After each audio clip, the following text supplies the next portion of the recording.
why I believe this study is very important, because there are plenty of attacks on America, but we never heard of them.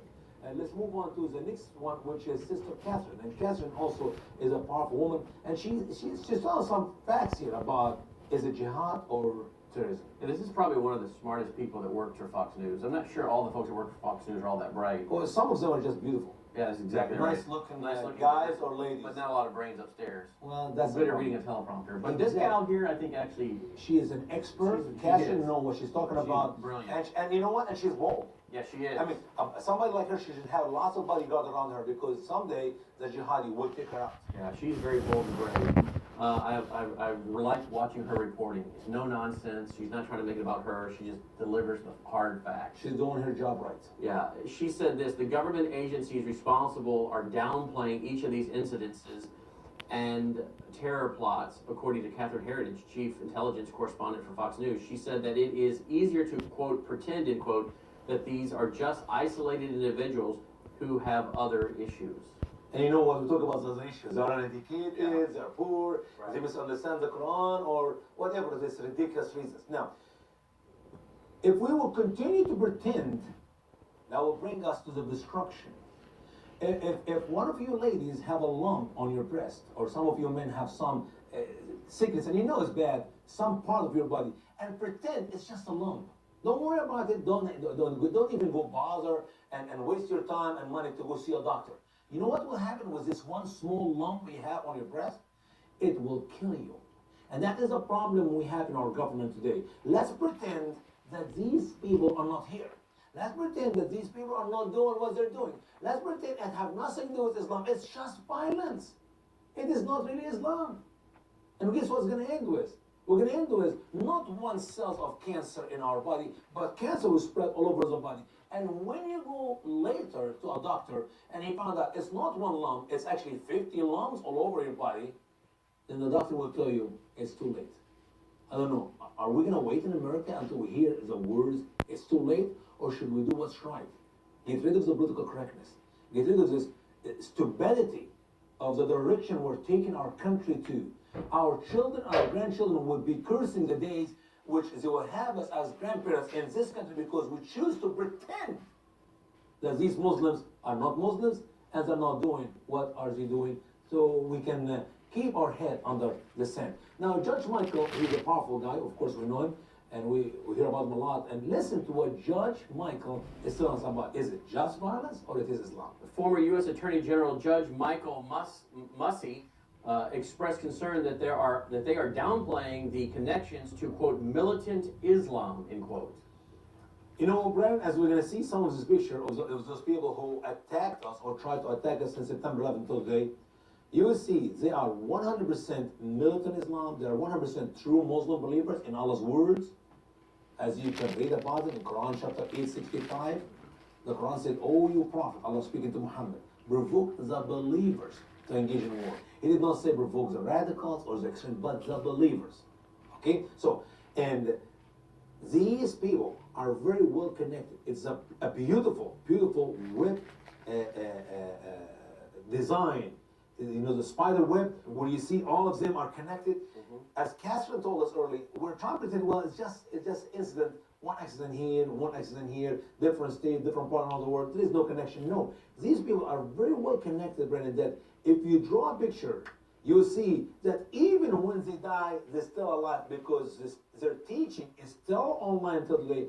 And even though we killed Anwar al-Awlaki, for example, 4 years ago, he's still alive today because his people who watch his videos, watch his teaching, who practice his commands, are still killing America even today. So, let me look together at the first picture here, and we're only going to show you the picture. Here's the picture. His name is Ali Muhammad Brown. How much do we know about Ali Muhammad Brown? I have shown this picture, Brennan, in the last 9-10 months in churches all over America. And until today, I have not seen somebody, I know him. Not once. Somebody raised his hand in the church and I said, how many of you know Mr. Brown, Mr. Ali Muhammad Brown?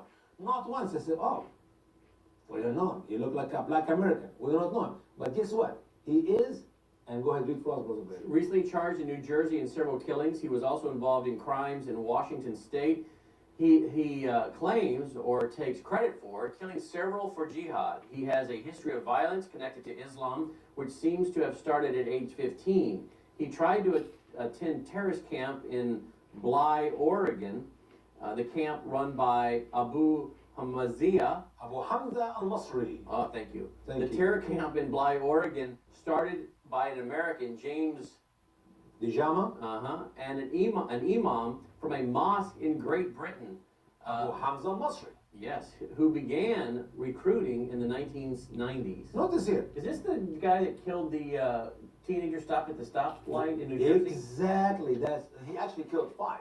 Wow. His court now he's in court. And what's amazing, Brandon, when you see him But in this court, is the one where the teenager was stopped at a stoplight, and he shot him and killed him in the car. and in fact, And he killed 2 other guys. One of them is Ahmed. His name is Ahmed because they were gay. And he killed another guy. And in reality, we know that he killed 5, but who knows? Maybe he killed another 10. but we didn't know about those other ones until he got caught for killing the teenager. He actually told us. He told us himself. Oh, he said I killed all Yes, these other. yes. You know, I told you about I told you about this incident when you were sitting here at this news desk. If you go back and watch one of our previous TV shows, Yeah. it had just happened, and I Oh, told you yeah, about I it. remember, yeah. We And then talked you went about and this. researched it. We talked about it We again the found next day. Yes. But this guy started this when he was 15 years old. Wow. 15 years old. I mean, what our children, American children, 15 years old, are doing right now? Go watch your kids this week. See what they're doing. They're playing games at night. They're playing soccer or football. They're watching videos. This gentleman started his duty to follow his duty before Allah. That's why I say it is not violence, it is Islam. When he's 15. Now, if you see him in court right now, guess what he's wearing? He's wearing his hat. The white Islam hat. I call it the stupid hat. As it was with Nidal Malik Hassan, who refused to shave his beard. This man will continue to wear this white hat of Islam. You know why? Because they're telling our judges, they're telling our stupid court, we are above you. We're going to do exactly what. In a court of law, Brennan, to Take off respect the your hat. judge, take off your hat. In the military court You shave. shave your beard. Obama and Eric Holder changed the laws of America for the law of a Muslim jihadi, Nidal Malik Hassan. Now in our military, you can grow up your beard and you can serve in your hijab if you're a Muslim lady. Can you imagine that? That is what we gain out of taking a criminal to our court of law to treat him like an American. Because, I'm sorry, no Muslim who will kill an American is an American. So you think he should have been tried by a tribunal? Absolutely. It's stupid. Why do we read this man in his right? What right does this jihadi have to kill 5 Americans and wear his hat in the court of law? And I guarantee you, from now on, every Muslim will ever go to the court of law, he will be wearing his hat. And you're saying it's a sign that he is not under the authority of this court. No. Your judge means nothing. Yeah. Your constitution means nothing for people like that. And that's why all Muslim America want to get rid of our constitution and replace it with Sharia. In Islamic law, you cannot even judge this man because he's standing before Allah doing what is right, to kill an infidel or to kill a gay or whatever. But if you notice the states here, we have too many cities. We have England, we have New Jersey, and we have Bly, Oregon. I mean, see the connection? Yeah. You got some American, Mr. Pajama, and we got Muhammad Ali Harras from England. We got Mr. Ali Muhammad Ali himself. There's connection. They're all working together. We're no longer live far away from the Middle East. We are living in planet Earth and we're connected to the Middle East. Right now, a tweet can come from someone in the Middle East to someone in America, and within a few minutes, that someone killed some American.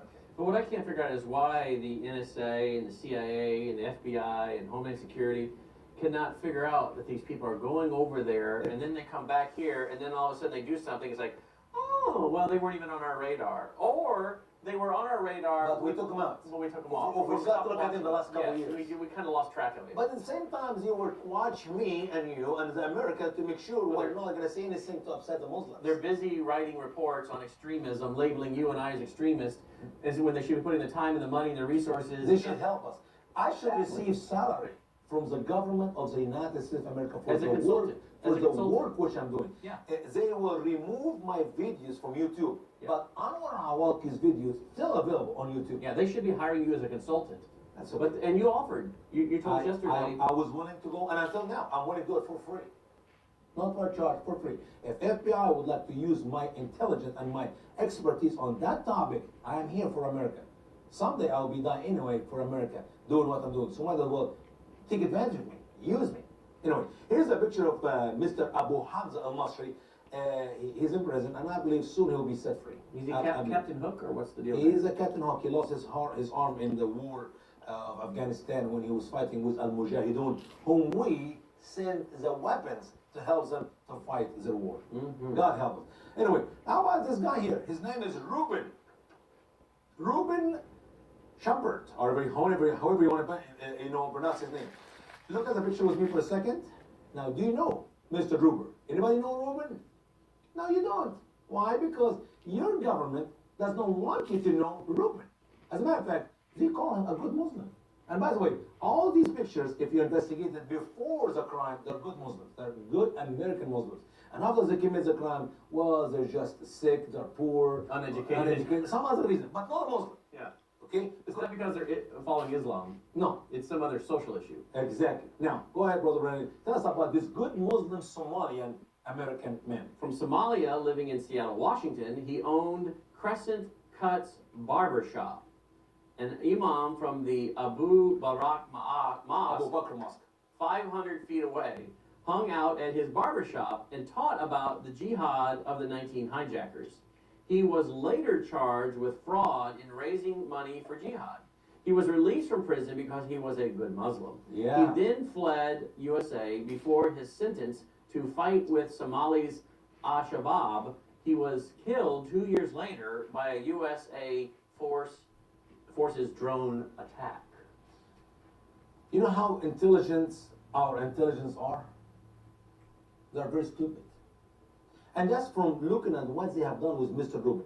Here you capture a man by the name Reuben, who's a Somalian and American. And his crime was he was getting money from the Muslim Somali, which by the way, Minnesota is loaded with Muslim Somali, and Obama continued to bring in more thousands of Muslim Somali in America, if not 100,000. And he was sending this money to aid Al-Shabaab in Somalia. Al-Shabaab is a Muslim jihadi organization in Somalia, and all what they do is very simple. They burn churches, kill Christian men, and rape their women and dogs. Besides that, they're good Muslims, okay? Now, he was caught, and we know he did it. And they went to trial, so they put him in prison. Because you have to go to prison until you get it. And in the prison, they discovered, Brandon, he's not really a bad Muslim. He's a good Muslim. You know why? Because when he asked for the prayer rug, we provided him with one. When he asked for the Quran, we provided for him. And he started praying 5 times a day, as he used to do before he went to prison. But not because he does it under our cameras and under our care. We know for sure he's a good Muslim. And he started fasting the month of Ramadan. And in the month of Ramadan, he requests his meals to be served in the evening, not in the morning. And during all this time while he's in prison, he was eating halal food. No pork, no sausage, and the chicken must be killed by a Muslim butcher, cooked by a Muslim butcher. He is practicing Islam right. And that's how we found out that he is a good Muslim. So because he's a good Muslim, we decided to go ahead, let him go out of the prison. You know, you can be free now. Go ahead, live in the world. And when the trial day comes, we'll just give you it. And by the way, to prove to you that we're very, very, very stupid, here's your passport.